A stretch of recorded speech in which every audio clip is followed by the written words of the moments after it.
Hello everyone, welcome back to my YouTube channel. So guys, today we will discuss one of the most interested question and one of the most asked interview questions. So the question is like we have one aggregate function, count function, as you know that. So what the difference between the count star, count one, count minus one, count any string, count column name and count particular column name with the distinct keyword, right? So आज हम यही question देखेंगे यार different scenario से, because interviewer ना यार जब interview के दौरान इंटरव्यू क्या करते हैं ना, आपको कंफ्यूज करने की कोशिश करते हैं। वो ना डिफरेंट सिनेरियो से ना इस क्वेश्चन को पूछते हैं और आपसे आउटपुट की डिमांड करते हैं कि what should be the output if we are using the count minus one and count any string. So हम कंफ्यूज हो जाते हैं और हम गलत आंसर दे देते हैं। सो गाइज आज हम इसी क्वेश्चन को देखेंगे। So guys we have one table, employ details table. In the particular employee details table, we have entity like this. Total number of records we have 9 and out of 9 we have one null records. आप देख ही पा रहे हो यार कि null records है, नहीं इसमें employee ID है, employee name, salary and manager ID. All the columns should be null. So हमारे पास एक null entity है. Then similarly कुछ columns में null entity है और कुछ में नहीं है. तो हमारे पास total number of records 9 है. If we are performing the count star, if we are performing first count star, so what should be the output? The count star हम परफॉर्म करेंगे तो output will be the same, क्योंकि हमारे पास total number of records कितने थे 9। तो अगर count star हम परफॉर्म करेंगे यार तो वो क्या करेगा काउंट स्टार? काउंट स्टार हमेशा ना यार टोटल नंबर ऑफ रिकॉर्ड्स दे देता है, आइदर नल हो या ना हो। वो एक्सक्लूड नहीं करता, नल को इंक्लूड ही करके चलता है, वो पूरी नंबर ऑफ रो को काउंट दे देता है। सो दैट्स वाई हमारी काउंट स्टार में 9 नंबर ऑफ रिकॉर्ड्स की आउटपुट आई थी यार। करेक्ट। लेट्स सपोज करो if we are using count minus one, count minus one. So अब मैं दिखाता हूं आपको काउंट माइनस वन क्या होगा। देखो काउंट माइनस वन में सेम नंबर ऑफ रिकॉर्ड्स उसने दिए आउटपुट में 9। करेक्ट। बिकॉज मैं दिखाता हूं यार आपको यहाँ पर होता क्या है। सो हमने यहाँ पर एक कांस्टेंट वैल्यू दे दिया है which will be minus one. Correct. अब वो कैसे काउंट होएगी?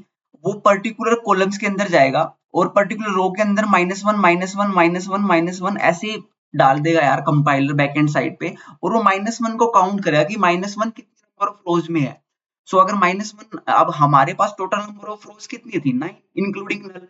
तो अगर माइनस वन 9 रोज में जाएगा तो माइनस वन काउंट आएगा हमारे पास। सो इस चीज से कंफ्यूज नहीं होना गाइज। अगर मैं यहाँ पर जीरो भी लिख दूं ना गाइज तब भी 9 नहीं आएगा। अगर मैं यहाँ पर कोई स्ट्रिंग डाल देता हूँ, लेट्स सपोज करो मैं नितेश डाल देता हूँ, नितेश स्ट्रिंग, तो यहाँ भी 9 ही आएगा बिकॉज वो अब नितेश पर्टिकुलर रोज में जा रहा है, 9 रोज में जा रहा है, देन उसका काउंट हो रहा है। करेक्ट। तो यार यहाँ पर आपको कंफ्यूज नहीं होना है। इंटरव्यूअर ऐसे ही कंफ्यूज करते हैं डिफरेंट सिनेरियो से। वो स्ट्रिंग डाल देते हैं, वो नेगेटिव नंबर्स डाल देते हैं, वो पॉजिटिव नंबर डाल देते हैं, कुछ भी डाले यार, आपको यहाँ पर कंफ्यूज नहीं होना है। करेक्ट। तो अब डिफरेंट सिनेरियो से देखते हैं।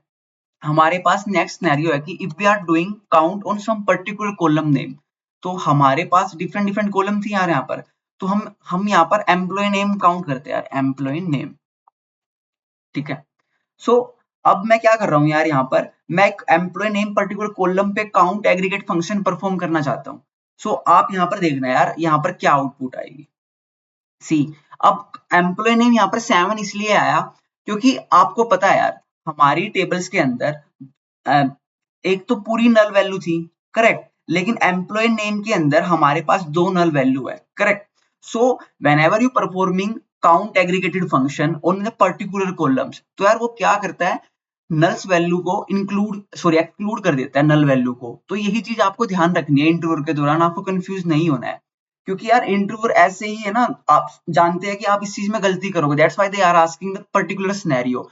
अगर आप किसी पर्टिकुलर कॉलम पे काउंट एग्रीगेट फंक्शन परफॉर्म करते हो तो वो हमेशा जो हमारी नल वैल्यूज होती है उनको एक्सक्लूड कर देगा काउंट करने के दौरान। सो दैट्स व्हाई हमारी आउटपुट यहाँ पर 7 आई थी। लेट्स सपोज करो गाइस हमारे पास एक कॉलम है मैनेजर आईडी, मैनेजर आईडी। अब आप देखो मैनेजर आईडी के अंदर भी नल है। करेक्ट। अगर हम यहाँ पर काउंट परफॉर्म कर रहे हैं तो काउंट अगर मैं मैनेजर आईडी करूं तो यहाँ पर क्या आएगा, तो 8 आ जाएगा यार यहाँ पर। करेक्ट।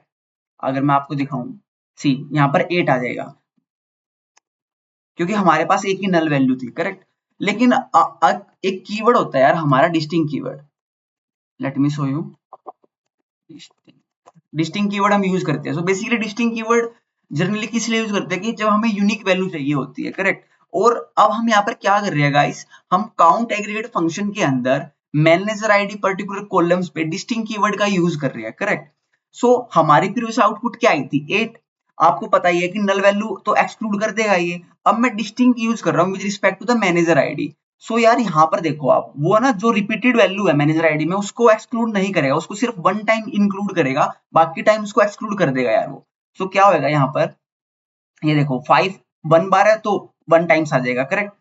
1 1, अब देखो यार 2 4 टाइम्स है तो ये 2 को यार एक ही बार काउंट करेगा। सिमिलरली 6 1 टाइम है तो उसके बाद उसको एक ही बार काउंट कर रहा है। सिमिलरली 7 1 टाइम है तो उसको एक ही बार काउंट करेगा। सो हमारी काउंट डिस्टिंक्ट मैनेजर आईडी 5 आ जाएगा गाइस, सी 5 आ जाएगा।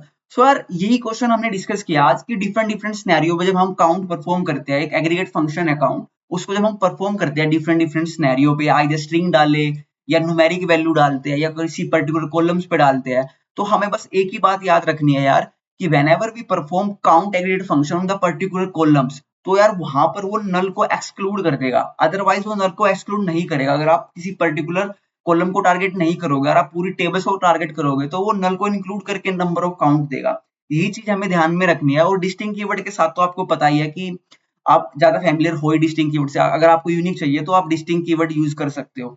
Hope hope you guys understand the question और आपको अच्छा लगा हो यार ये सॉल्यूशन, क्योंकि ये काफी बार क्वेश्चन पूछा जाता है इंटरव्यू के दौरान। बाकी सब सॉर्टेड है यार। Bye bye, thank you.